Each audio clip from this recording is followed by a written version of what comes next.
जय माता दी। ओम नमः शिवाय। प्रिय भक्तगणों, आज चैत्र माह शुक्ल पक्ष की अष्टमी तिथि है और आज नवरात्रि के महाअष्टमी के दिन माँ दुर्गा के 8वें स्वरूप माता महागौरी की पूजा की जाती है। माता महागौरी को सभी देवताओं की आराध्य देवी माना जाता है। इस दिन माता महागौरी की पूजा करने तथा कथा महिमा को सुनने से भक्तों को सभी प्रकार के कष्टों से मुक्ति मिलती है। माता महागौरी भक्तों को सुख, समृद्धि और आरोग्य प्रदान करती हैं।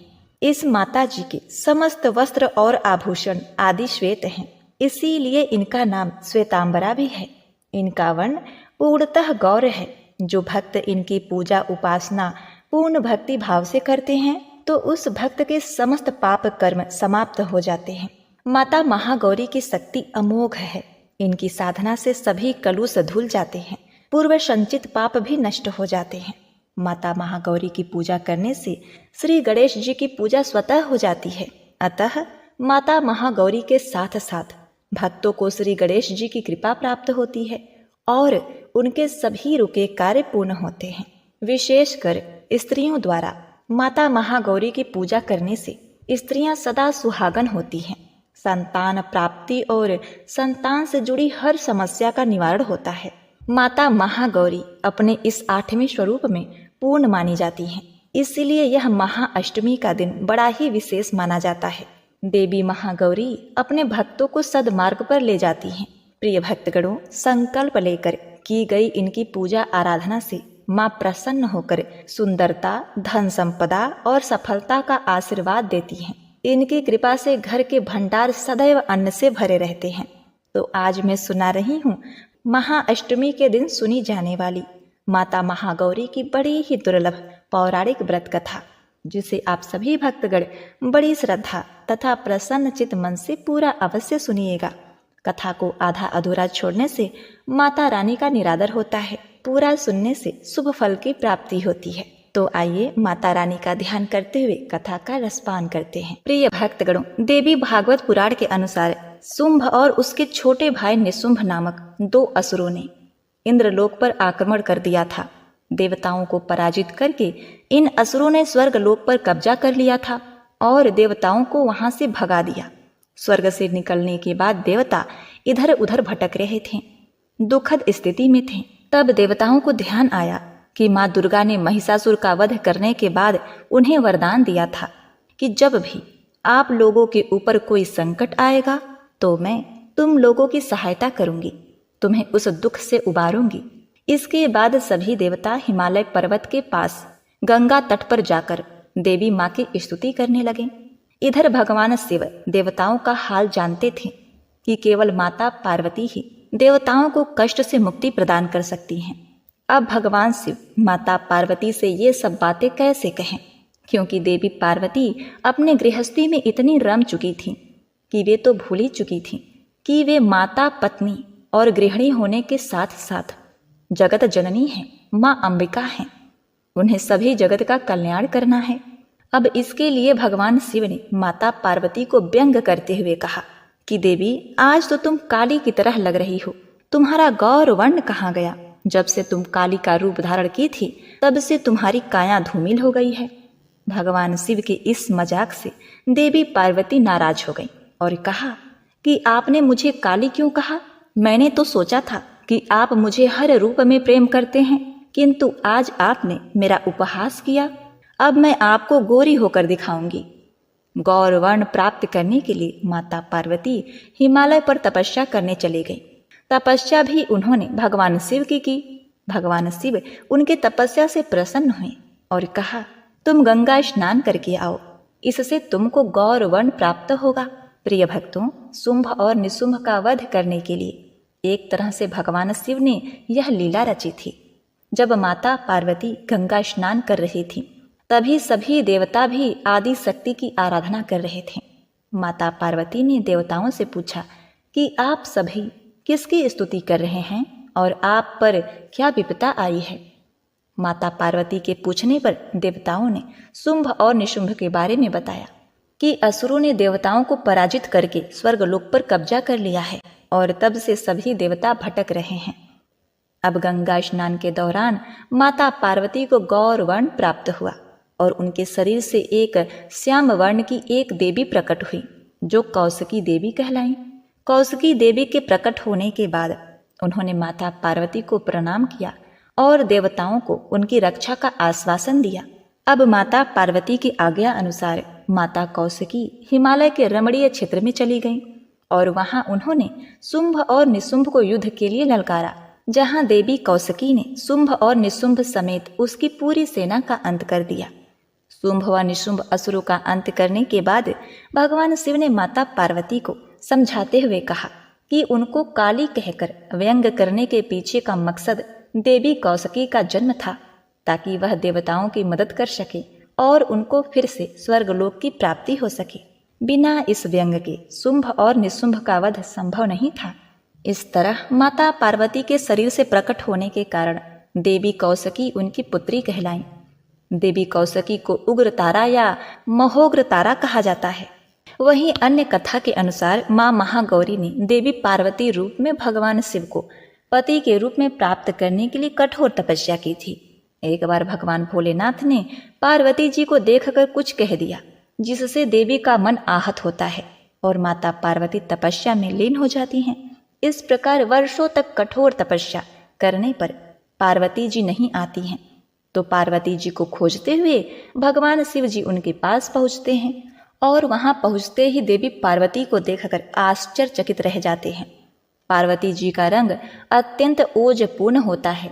उनकी छटा चांदनी के समान श्वेत और कुंदन के फूल के समान धवल दिखाई पड़ती है। उनके वस्त्र और आभूषण से प्रसन्न होकर देवी उमा को गौर वर्ण प्रदान कर देते हैं और देवी विद्युत के समान अत्यंत कांतिमान और गौर वर्ण की हो जाती हैं तथा तभी से इनका नाम गौरी पड़ा। महागौरी रूप में देवी स्नेहमयी, शांत और मृदुल दिखाई देती हैं। देवी के इस रूप की प्रार्थना करते हुए देव और ऋषिगण कहते हैं, सर्व मंगल मांगल्ये शिवे सर्वार्थ साधिके शरण्य त्र्यंबके गौरी नारायणी नमस्तुते। वही महागौरी जी से संबंधित एक अन्य कथा भी प्रचलित है। इसके अनुसार एक सिंह काफी भूखा था। वह भोजन की तलाश में वहां पहुंचा जहां देवी उमा तपस्या कर रही थी। देवी को देखकर सिंह की भूख बढ़ गई, परंतु वह देवी की तपस्या से उठने का इंतजार करते हुए वहीं बैठ गया। इस इंतजार में वह काफी कमजोर हो गया। देवी जब तप से उठी तो सिंह की दशा देखकर उन्हें उस पर बहुत ही दया आई और माँ उसे अपना सवारी बना लेती हैं, क्योंकि एक प्रकार से उसने भी तपस्या की थी। इसीलिए देवी गौरी का वाहन बैल और सिंह दोनों हैं। माँ दुर्गा का अष्टम स्वरूप महागौरी। महागौरी की 4 भुजाएं हैं। इनकी दाईं भुजा अभय मुद्रा में है और नीचे वाली भुजा में त्रिशूल शोभता है। बाईं भुजा में डमरू डम डम बज रही है और नीचे वाली भुजा में देवी गौरी भक्तों की प्रार्थना सुनकर वरदान देती हैं। जो स्त्री इन देवी की पूजा भक्ति भाव सहित करती है, उसके सुहाग की रक्षा देवी स्वयं करती हैं। कुंवारी कन्या माँ की पूजा करती हैं तो उससे योग्य वर प्राप्त होता है। पुरुष जो देवी गौरी की पूजा करते हैं उनका जीवन सुखमय रहता है। देवी उसके पापों को जला देती हैं और शुद्ध अंतःकरण देती हैं। माँ अपने भक्तों को अक्षय आनंद और तेज प्रदान करती हैं। इनका पूर्ण रूप गौर है, इसीलिए ये महागौरी कहलाती हैं। जय हो माता महागौरी। माता महागौरी इस महाअष्टमी व्रत को यह कथा पूर्ण करती है। इस कथा के अनुसार बहुत समय पहले की बात है। दक्षिण भारत के रामेश्वरम में समुद्र तट पर एक गांव था। उस गांव में रत्नाकर पंडित रहते थे। पंडित रत्नाकर शिव जी और माता आदि शक्ति के बड़े भक्त थे। उस गांव में पंडित रत्नाकर का मान सम्मान तो बहुत था, पर उनके कोई संतान न थी।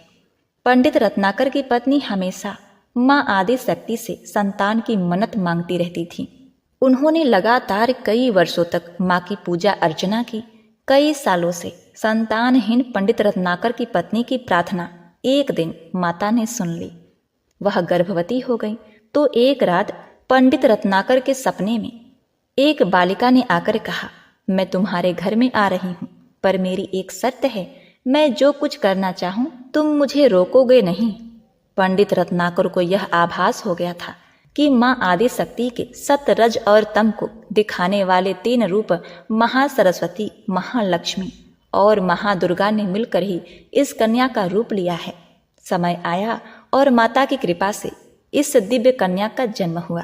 पंडित रत्नाकर को यह पता चल गया था कि यह कन्या माँ आदि शक्ति ने धर्म की रक्षा के लिए ही प्रकट की है। पंडित रत्नाकर उसी भाव से कन्या का लालन पालन करने लगे।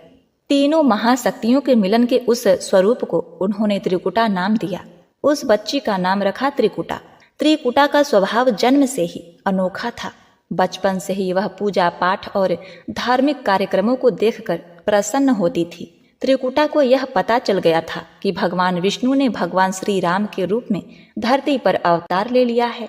त्रिकुटा ने यह संकल्प ले लिया कि वह भगवान श्री राम से ही विवाह करेंगी, अन्यथा आजीवन कुंवारी ही रहेंगी। त्रिकुटा ने अपने पिता से कहा कि वह रामेश्वरम के तट पर रहकर तपस्या करना चाहती हैं। शर्त के मुताबिक पंडित रत्नाकर ने उसे नहीं रोका। 10 वर्ष की उम्र से ही त्रिकुटा समुद्र तट पर एक कुटिया बनाकर रहने लगी। वह भगवान श्री राम को पति मानकर उनको पाने के लिए कठोर तपस्या करने लगी। इसी तरह कठोर तपस्या करते करते त्रिकुटा को बहुत वर्ष बीत गए। सीता हरण के बाद भगवान श्री राम अपने भाई लक्ष्मण के साथ वानर सेना लेकर सीता की खोज करते हुए रामेश्वरम पहुंचे। श्री राम को पुल बंध जाने तक वहां ठहरना था। भगवान एक दिन विचरण कर रहे थे, तभी समुद्र तट पर एक तेजस्वनी ध्यान मग्न कन्या को देखकर बहुत चकित हुई। उस कन्या के तप से वह स्थान अलग ही रोशनी से प्रकाशित हो रहा था। भगवान श्री राम उस कन्या के तपोस्थल तक पहुंचे। भगवान ने उस कन्या से पूछा, तुम कौन हो देवी, और इतनी कम उम्र में इतना कठोर तप क्यों कर रही हो? ऐसी क्या अभिलाषा है जिसके लिए ऐसा घोर तप करने को विवश हो? उस कन्या ने भगवान को नम्रतापूर्वक प्रणाम करके अपना परिचय पंडित रत्नाकर की पुत्री त्रिकुटा के रूप में दिया। फिर अपनी प्रतिज्ञा बताई। त्रिकुटा जान गई थी कि उनके सामने साक्षात भगवान श्री राम जी ही खड़े हैं, इसलिए उन्होंने निवेदन किया कि आप मुझे पत्नी के रूप में स्वीकार कर लें। इस पर भगवान श्री राम ने कहा, हे देवी, यह संभव नहीं है। मैं एक ही पत्नी के संकल्प से बंधा हूँ। अपनी पत्नी के अपहरणकर्ता को दंड देने के लिए यहाँ तक सेना सहित आया हूँ। त्रिकुटा को यह सुनकर बड़ा ही दुख हुआ। त्रिकुटा ने अपने कठोर तप का वास्ता दिया और भगवान से विवाह करने की पुनः याचना की। त्रिकुटा ने कहा, प्रभु, क्या मेरा यह तप व्यर्थ हो गया? मेरे तप में क्या वह शक्ति नहीं है कि आपको प्राप्त कर सकूं? मेरा तप अभी कम है तो मैं इसे और कठोर करूंगी और तब तक जारी रखूंगी जब तक मेरी अभिलाषा पूरी नहीं हो जाती। भगवान श्री राम ने कहा कि जब मैं सीता का पता लगा कर लौटूंगा तब तुम्हारे पास आऊंगा। यदि तुम मुझे पहचान लोगी तो मैं तुम्हारी इस बात पर सही निर्णय करूंगा। त्रिकुटा को इस बात से बड़ी ही प्रसन्नता हुई कि उनका तप सफल है। भगवान ने उन्हें वरण का एक आश्वासन दिया। अब उन्हें अपने स्वामी की प्रतीक्षा में सफल होना है। इस प्रसन्नता के भाव से भरकर त्रिकुटा का उत्साह और भी बढ़ गया। त्रिकुटा ने और कठिन तपस्या करना शुरू कर दिया। उनके तप का प्रभाव ऐसा था कि उनकी कुटिया के आसपास का पूरा क्षेत्र एक अलग ही प्रकाश से प्रकाशमान होता था। अब भगवान श्री राम ने रावण का वध किया और विभीषण को लंका का राजा बनाकर अपनी पत्नी, भाई और समस्त सेना के साथ वह अपनी अयोध्या नगरी लौटने की तैयारी करने लगे। भगवान श्री रामचंद्र जी लंका विजय के बाद पुष्पक विमान पर सवार होकर लौट रहे थे। उन्हें त्रिकुटा का दिया हुआ अपना वचन भी पूरा करना था। रामेश्वरम के तट पर पहुंचते ही भगवान ने विमान रुकवा दिया। सभी आश्चर्य में पड़ गए तो प्रभु ने उन्हें कुछ पल की प्रतीक्षा करने को कहा। इसके बाद वह अकेले ही चल पड़े। सारी सेना भगवान की आज्ञा के अनुसार वही ठहर कर उनकी प्रतीक्षा करने लगी। भगवान श्री राम ने एक बूढ़े ब्राह्मण का वेश धारण कर लिया और देवी त्रिकुटा के पास पहुंचे। प्रभु उनके साथ थोड़ी देर तक रुके, पर त्रिकुटा उन्हें पहचान न सकी। तब भगवान श्री राम अपने असली रूप में आ गए। उन्होंने त्रिकुटा से कहा, देवी, मैं आपको दिए वचन के अनुसार आपके पास आया था, परंतु आप इस परीक्षा में सफल नहीं हुई। वैसे भी इस जन्म में सीता से विवाह कर मैंने एक पतिव्रत का प्रण लिया है, इसीलिए तुम्हारे साथ विवाह तो असंभव ही था। देवी त्रिकुटा कुछ निराश हो गई। भगवान ने उनकी मनोस्थिति समझ ली और मधुर वचन में बोले, हे देवी, आपको निराश होने की आवश्यकता नहीं है। तुम्हारा यह संकल्प मैं पूरा करूंगा। लेकिन इस युग में तो मैं एक ही पत्नी व्रतधारी होने के कारण विवश हूँ। लेकिन कलयुग में मैं जब कल्कि के रूप में अवतार लूंगा, तब मैं तुम्हें अपने पत्नी के रूप में अवश्य स्वीकार लूंगा।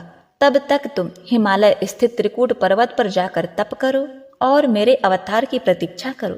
भगवान श्री राम ने त्रिकुटा को वरदान देते हुए कहा, तुम भक्तों के कष्ट और दुखों का नाश करते हुए इस संसार का कल्याण करती रहो। श्री विष्णु का अंश होने, उनके कुल में अवतार होने तथा विष्णु पूजन होने के नाते सारा संसार तुम्हें माता वैष्णो देवी के रूप में पूजेगा।